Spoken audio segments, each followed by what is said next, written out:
7 महीने बाद राष्ट्रपति जेलेंस्की राष्ट्रपति ट्रंप से मिलने ओवल हाउस पहुंच रहे हैं। इससे पहले जो ओवल हाउस में 7 महीने पहले हुआ था वो पूरी दुनिया ने देखा था और सब लोग हैरान भी रह गए थे, क्योंकि ऐसा पहली बार था जब दो देशों के राष्ट्रीय अध्यक्ष इस तरह भिड़ते हुए नजर आए थे। जेलेंस्की क्या इस चीज को भाप गए हैं कि इस बार भी उनके साथ तनातनी हो सकती है, इसलिए वो पूरी टीम लेकर पहुंच रहे हैं।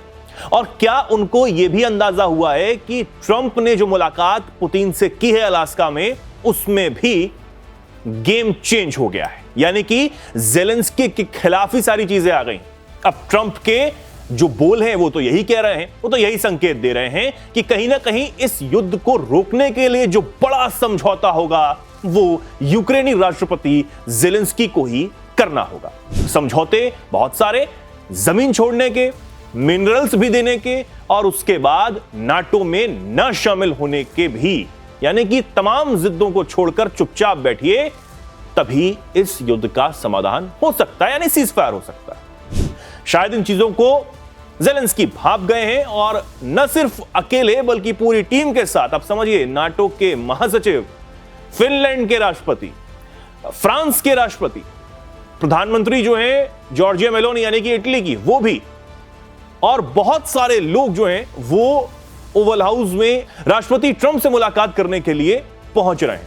अब क्या कुछ होगा ये तो देखने वाली बात होगी, लेकिन मेरे साथ मेरे सहयोगी रजत भी इस वक्त मौजूद हैं। और रजत, क्या कुछ लग रहा है आज जेलेंस्की के साथ क्या होने वाला है? जी चेतन, आज पूरी दुनिया की निगाहें ट्रंप और जेलेंस्की के बीच होने वाली मुलाकात पर है, क्योंकि 7 महीने में तीसरी बार अमेरिकी राष्ट्रपति से जेलेंस्की मिलने जा रहे हैं। आपको बता दें कि जब ट्रंप नए राष्ट्रपति बने थे उसके बाद दोनों की पहली बार मुलाकात फरवरी में हुई थी, ओवल हाउस में मुलाकात हुई थी, और उस मुलाकात की चर्चा खूब हुई थी, क्योंकि आपने देखा होगा तमाम तस्वीरों में जिस तरीके से ट्रंप और जेलेंस्की के बीच बहसबाजी हुई थी। ट्रंप लगातार जेलेंस्की पर दबाव बनाने का काम कर रहे थे, और जब ट्रंप चुप होते थे तो उस दौरान उपराष्ट्रपति जेडी वेंस जो है वो लगातार जेलेंस्की पर तीखे शब्दों से हमला बोलते हैं। और आपने सुना होगा कि ट्रंप लगातार ये कह रहे थे कि आपको अमेरिका का शुक्रगुजार होना चाहिए, लगातार दबाव बना रहे थे। एक तरीके से दोनों के बीच काफी तीखे और तल्ख तेवरों में बातचीत हुई थी। मतलब उन दोनों की जब मुलाकात हुई थी तो ऐसा लग ही नहीं रहा था कि दो देशों के राष्ट्रपतियों के बीच ये बातचीत हो रही है। वहां जो राजनयिक मर्यादाएं होती हैं, इंटरनेशनल रिश्ते होते हैं, वो सारे तार तार थे। ऐसा लग रहा था किसी यूनिवर्सिटी के किसी मुद्दे का समाधान हो रहा है, ना कि रूस और यूक्रेन जैसे युद्ध के मुद्दे का। लगातार और जब दोनों के बीच जो बातचीत हुई थी उसकी चर्चा पूरी दुनिया में हुई थी। हालांकि उसके बाद अप्रैल में दोबारा मुलाकात होती है, हालांकि तब जो मुलाकात थी पोप फ्रांसिस के निधन के बाद मुलाकात थी, तो उस दौरान दोनों के बीच तल्खी तो नहीं देखने को मिली, क्योंकि मौका ऐसा था। और अब तीसरी बार मुलाकात होने जा रही है। ये मुलाकात इसलिए भी बेहद अहम है क्योंकि अभी हाल ही में पुतिन और ट्रंप के बीच मुलाकात हुई है, और लगातार यूक्रेन युद्ध के बीच ये बड़ी मुलाकात थी, और यूक्रेन युद्ध के बाद से ये पहली पुतिन की मुलाकात थी अमेरिकी राष्ट्रपति के साथ। तो ऐसे में ये बड़ी बात जो निकलकर सामने आ रही है कि क्या पुतिन के साथ क्या कुछ बात हुई है, क्या कुछ डील हुआ है। अब जेलेंस्की को क्या ट्रंप बताते हैं, अवगत कराते हैं, क्योंकि इस बार जेलेंस्की भी सतर्क और सावधान है। पिछली बार तो अकेले चले गए थे, उस दौरान ट्रंप ने काफी कुछ सुनाया था, और यहाँ तक कि डिनर भी नहीं करने दिया था। खबर तो ये भी थी कि उनके लिए डिनर तैयार था, लेकिन डिनर भी नहीं करने का मौका दिया और उन्हें सीधा बाहर कर दिया था, भगा दिया था। और अब लेकिन इस बार जेलेंस्की यूरोपीय नेताओं के साथ जा रहे हैं, एक दबाव के तरीके से जा रहे हैं कि यूरोप भी उनके साथ है, लेकिन ट्रंप भी अड़े हुए हैं, क्योंकि ट्रंप का जो अभी तक रवैया देखने को मिला है वो क्लियर नहीं है। वो किसी मुद्दे पर यूक्रेन के साथ हैं तो कभी रूस के साथ आ जाते हैं, तो तमाम ऐसे मसले रहते हैं।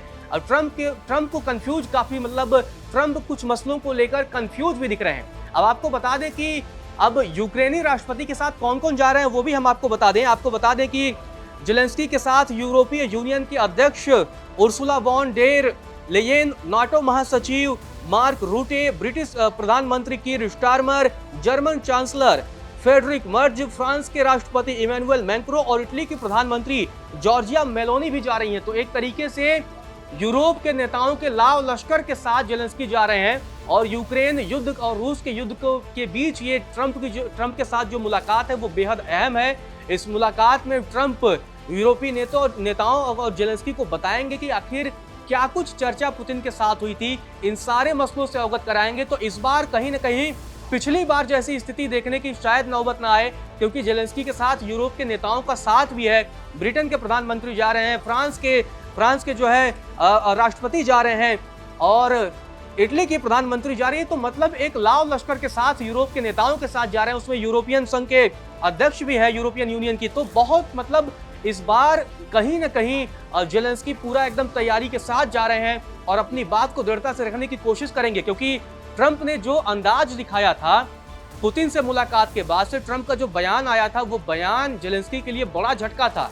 इसलिए झटका था क्योंकि ट्रंप ने तब कहा था कि रूस एक बड़ा देश है और आप उसके आगे कुछ नहीं है। ये उनका बयान अपने आप में आप समझ लीजिए कि वो यूक्रेन को कहीं ना कहीं चेतावनी दे रहे थे कि मतलब आप उस लेवल के नहीं हैं, रूस के टक्कर की बस की आपकी बात नहीं है। तो ये सारी चर्चा जो है वो अब इस बार कहीं ना कहीं अब देखने को मिलेगा कि इस बयान के बाद, ट्रंप के इस बयान के बाद कि रूस के सामने आपकी कोई हैसियत नहीं है, कोई ताकत नहीं है। इसके बाद जब अब ये बयान अब जब मुलाकात होगी, उस मुलाकात के दौरान क्या कुछ चर्चा होता है वो देखना दिलचस्प होगा। जी बिल्कुल, जिस तरीके से रजत ये खबरें सामने आई हैं कि कहीं ना कहीं बहुत सारे लोग जो हैं वो मुलाकात करने के लिए पहुंच रहे हैं, तो जिस तरीके से यूरोप पहले कह रहा था कि भैया आप यूक्रेन को समझौते जो बातचीत हो रही है उसमें शामिल ही नहीं कर रहे हैं, तो ये समझौता हो कैसे सकता है, बातचीत बन कैसे सकती है।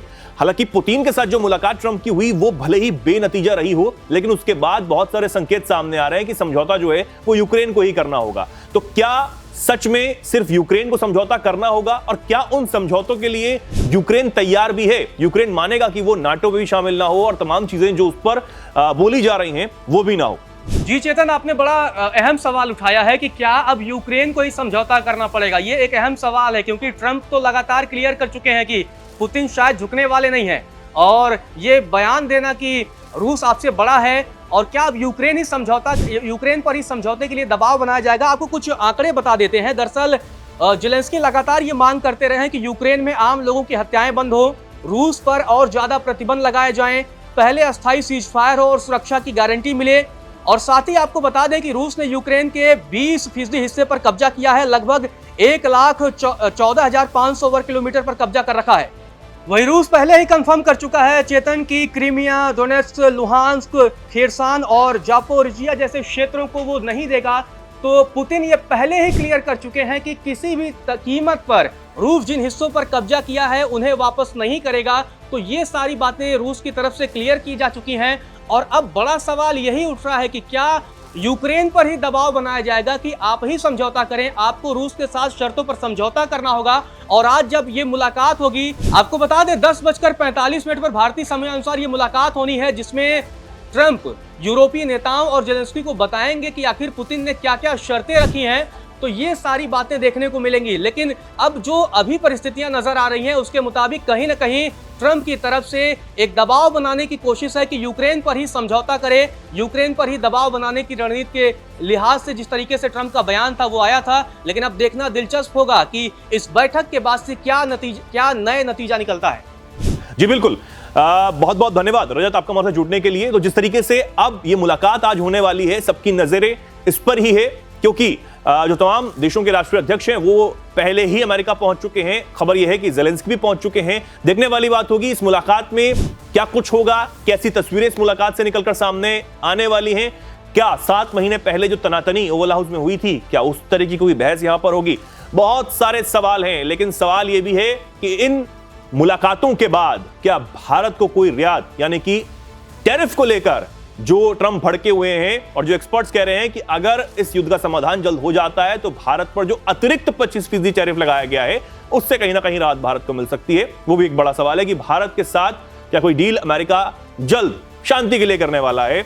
अब इससे पहले यूक्रेनी राष्ट्रपति जेलेंस्की भारत से भी गुहार लगा चुके हैं। दरअसल भारत के स्वतंत्रता दिवस पर उन्होंने शुभकामनाएं देते हुए कहा था और अपील की थी कि भारत युद्ध को समाप्त करने के प्रयासों में योगदान देगा ताकि हमारी स्वतंत्रता और संप्रभुता वास्तव में सुरक्षित हो सके। तो ये बयान जेलेंस्की की तरफ से दिया गया था और अब उनकी मुलाकात ट्रंप से होने जा रही है, तो देखना होगा कि क्या कुछ होगा। बहुत सारे सवाल हैं, इन सवालों के जवाब जो है हमें मिलते रहेंगे, हम अब तक पहुंचाते रहेंगे। लेकिन आप इस पर क्या कुछ सोचते हैं, क्या कुछ कहना चाहते हैं? क्या आपकी राय है युद्ध को लेकर भी, भारत के लिहाज से भी, और आज क्या जेलेंस्की के साथ होगा उसको लेकर भी? कमेंट सेक्शन में जरूर लिखें और ऐसे ही जुड़े रहें, देखते रहें दैनिक जागरण। नमस्कार।